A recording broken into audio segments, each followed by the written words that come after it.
हिंदी में यूपीएससी की तैयारी से संबंधित प्रोग्राम्स को देखने के लिए सब्सक्राइब करें स्टडी IQIAS हिंदी।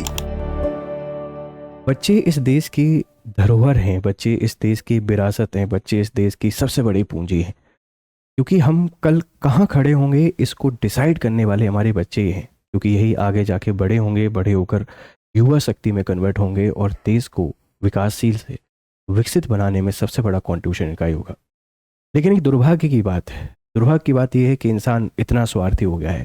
बच्चे जो मन के इतने सच्चे होते हैं, जिनको भगवान का रूप माना जाता है, उनको भी नहीं छोड़ा जा रहा है। भारत जैसा देश जहां वसुदेव कुटुंबकम की भावना पे हम लोग काम करते हैं, पूरा विश्व अपना एक कुटुंब है, एक घर की तरह है। अतिथि देवो भवः, अहिंसा परमो धर्म, ये हमारी संस्कृति की बेसिक है। लेकिन यहाँ जो बच्चे हैं, उन बच्चों की खरीद फरोख्त की जा रही है। सोचिए कि इंसानियत कितने लो पे पहुंच चुकी है, इंसानियत पूरी तरीके से खत्म हो चुकी है, और क्या गुजरती होगी उन माँ बाप के ऊपर जिनके एक ही बच्चे हैं।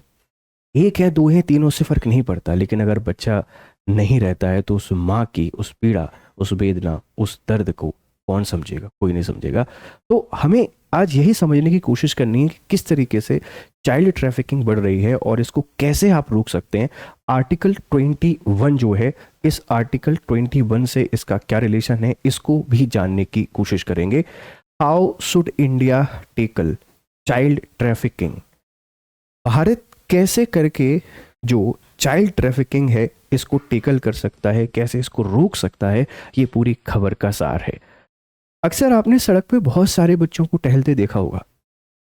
कभी जानने समझने की कोशिश की इनके पेरेंट्स कौन है? कभी हमने जानने समझने की कोशिश की ये क्यों टहल रहे हैं? कोई हमारे पास पैसे मांगने आया है, हमने किसी ने प्यार से पैसे दे दिए हैं, किसी ने धुतकार के भगा दिए, किसी ने खाना खिला दिया है तो किसी ने कपड़े दे दिए, लेकिन कभी किसी ने उनसे नहीं पूछा है कि तुम कौन हो और तुम यहाँ कैसे आ गए हो और ये क्यों कर रहे हो, इसके पीछे की वजह क्या है।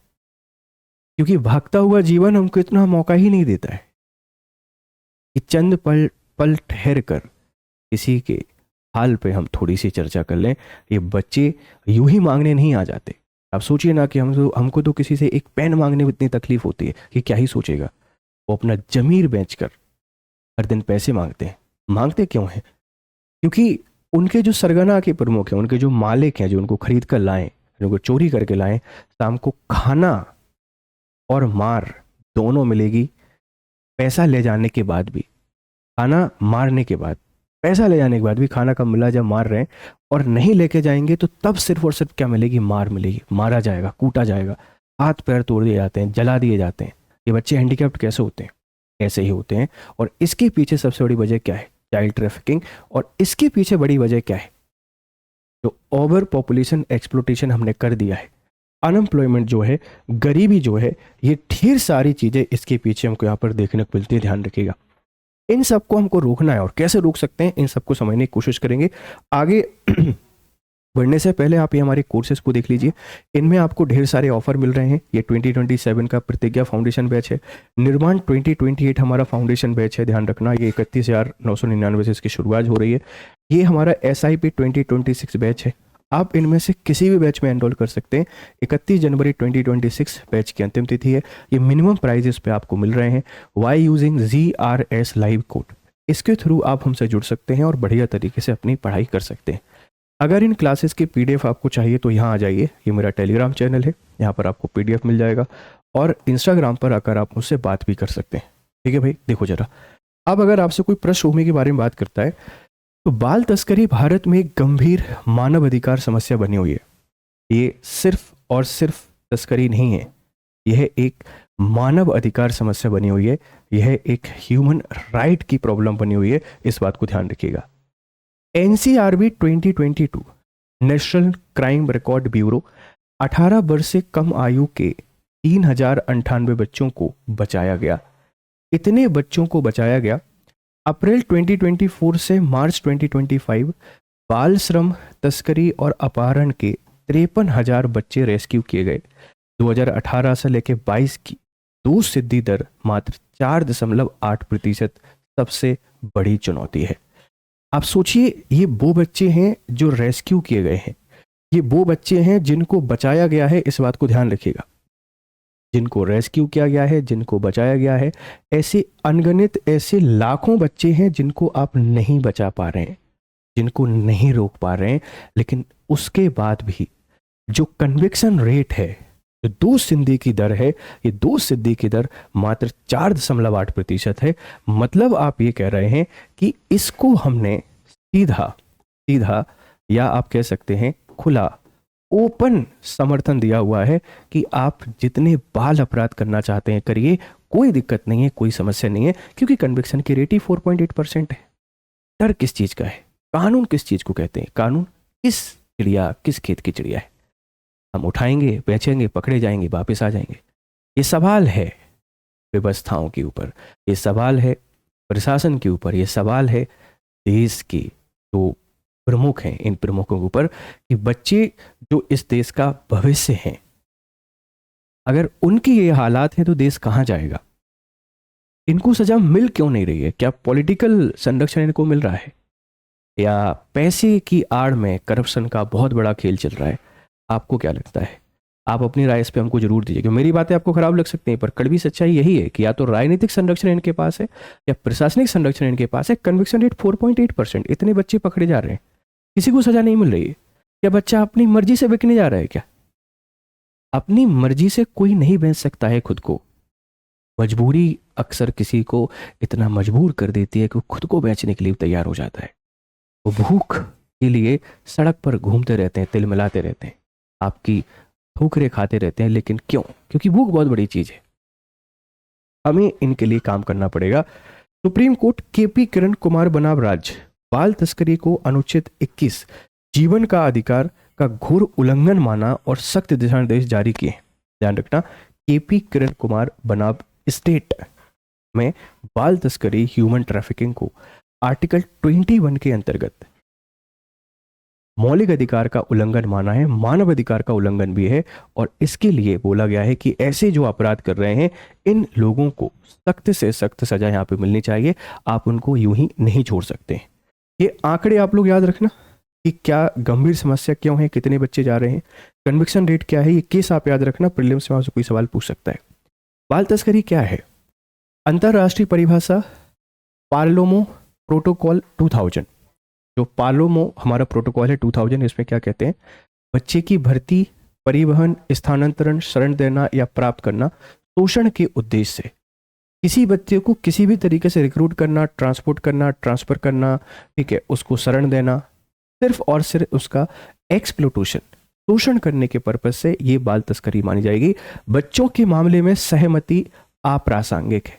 आप ऐसा नहीं कह सकते कि हमने इस बच्चे से कंसेंट लिया था और इसके कंसेंट के बेसिस पर हमने इसको भर्ती किया है, हम इसका शोषण कर रहे हैं, क्योंकि बच्चों को पता नहीं होता है, बच्चे छोटे होते हैं, उनको आइडिया ही नहीं है वो जो कर रहे हैं वो सही कर रहे हैं या गलत कर रहे हैं। तो आप किसी तरीके से भर्ती कर रहे हैं, परिवहन कर रहे हैं, स्थानांतरण कर रहे हैं, शरण दे रहे हैं, ये सारी की सारी चीजें बेटा क्या कहलाती है? चाइल्ड ट्रैफिकिंग कहलाती है। भारतीय कानून, भारतीय न्याय संहिता BNS 2023 का जो सेक्शन 143 है, 143, शोषण के उद्देश्य से धमकी, बल, अपहरण, धोखाधड़ी, शक्ति का दुरुपयोग, प्रलोभन आदि द्वारा व्यक्ति की भर्ती, परिवहन, शरण देना, प्राप्त करना बराबर तस्करी। अगर आप किसी को जबरदस्ती धमकी देकर किसी भी तरीके से गलत तरीके से लेकर जा रहे हो, परिवहन कर रहे हो, शरण दे रहे हो, ये सारी की सारी चीजें तस्करी में आएंगी। शोषण में शारीरिक शोषण, यौन शोषण, दास्ता, बंधुआश्रम, अंग निकासी आदि शामिल है। आर्टिकल 21 जो राइट टू लाइफ है, इस राइट टू लाइफ का टोटल वायलेशन यहाँ पे किया जा रहा है। और टोटल अगर वायलेशन हो रहा है तो आप सबको पता है कि ये फंडामेंटल राइट का वायलेशन हो रहा है और मौलिक अधिकारों के उल्लंघन पर स्टेट को इनको प्रोटेक्ट करना पड़ेगा, नहीं तो जुडिशरी को अपनी ड्यूटी यहाँ पे निभानी पड़ेगी। तो तस्करी क्या है, इसकी परिभाषा आपको समझ में आ रही है? बच्चों को किसी भी तरीके से आप कहीं लेके चले जाओ, चाहे उनको बहला फुसलाकर, बातें लगाकर, लालच देकर, कोई प्रलोभन देकर, किसी भी तरीके से, वो सब कुछ तस्करी में आएगा। और शोषण के अंतर्गत ये ढेर सारी चीजें आती है। और ये परिभाषा याद रखना, BNS क्या कहता है? जो हमारा पार्लेमो प्रोटोकॉल है ये क्या कहता है 2000 का, और ये 2023 की, इन्होंने इस तरीके से डिफाइन किया है बाल तस्करी को। बच्चों के अधिकार देखो, आर्टिकल 23 में यहाँ पे लिखा हुआ है कि मानव तस्करी, बेगार व बलात् श्रम का निषेध कर रहा है। जो मानव तस्करी है, ह्यूमन ट्रैफिकिंग फोर्स लेबर और जो फ्री लेबर है, इन सबको प्रोहिबिटेड करता है आर्टिकल 23। तो आर्टिकल 23 बच्चों से संबंधित है क्या? बिल्कुल है। आप किसी को बाउंडेड लेबर नहीं बना सकते, आप बच्चों को बंधुआ लेबर बना के नहीं रख सकते, आप बच्चों से फ्री में काम नहीं करा सकते। और आर्टिकल 24 तो और स्ट्रॉन्ग है, ये कहता है कि 14 ईयर्स बिलो 14 ईयर्स जो चाइल्ड हैं, आप इनसे कोई फैक्ट्री में काम नहीं करा सकते, भारी उद्योग में काम नहीं करा सकते। खतरनाक उद्योगों में बाल श्रम यहाँ पर निषिद्ध किया गया है, ध्यान रखना। और आर्टिकल 39 का ई और एफ ये कहते हैं शोषण से संरक्षण, गरिमा, स्वतंत्रता व स्वस्थ विकास की बात कर रहे हैं। तो बच्चों से संबंधित डायरेक्ट आर्टिकल आपसे कोई पूछेगा, आप बता देंगे 23, 24 और 39 ई और एफ।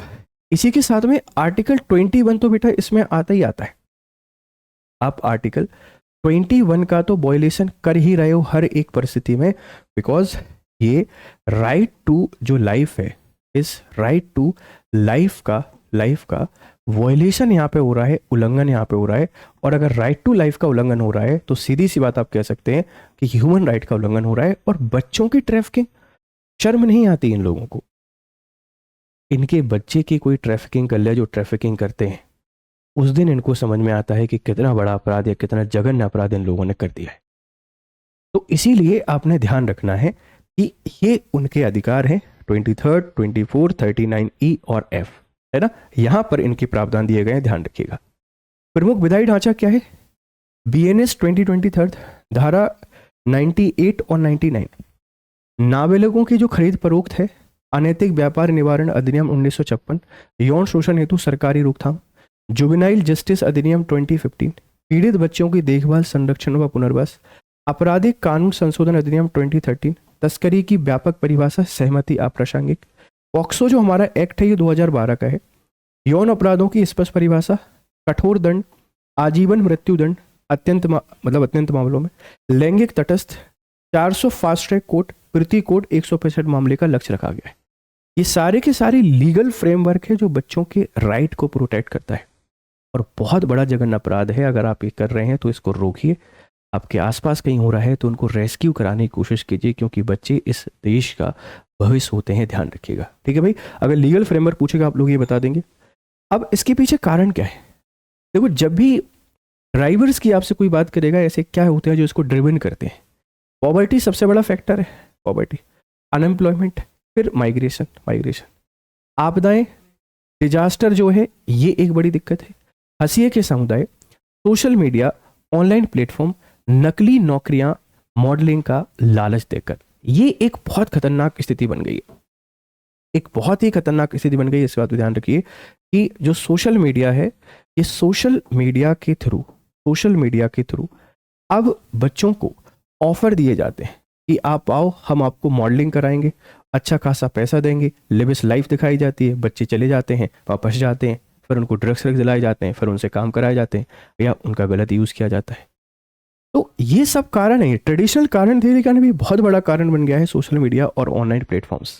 ठीक है भाई, आगे देखते हैं आगे की राय क्या हो सकती है। रोकथाम, प्रिवेंशन बहुत इंपॉर्टेंट है।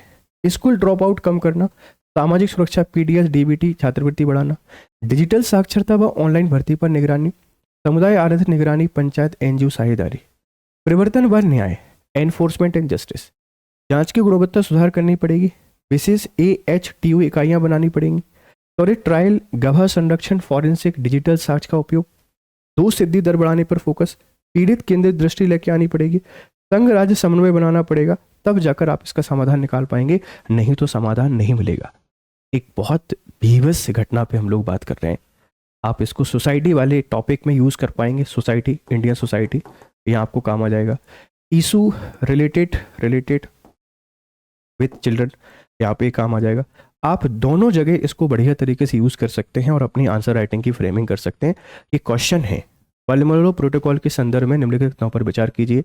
ये प्रोटोकॉल क्या है और ये किससे संबंधित है आप बताइए, है ना, ये किससे संबंधित है इसके बारे में आपने बताना है।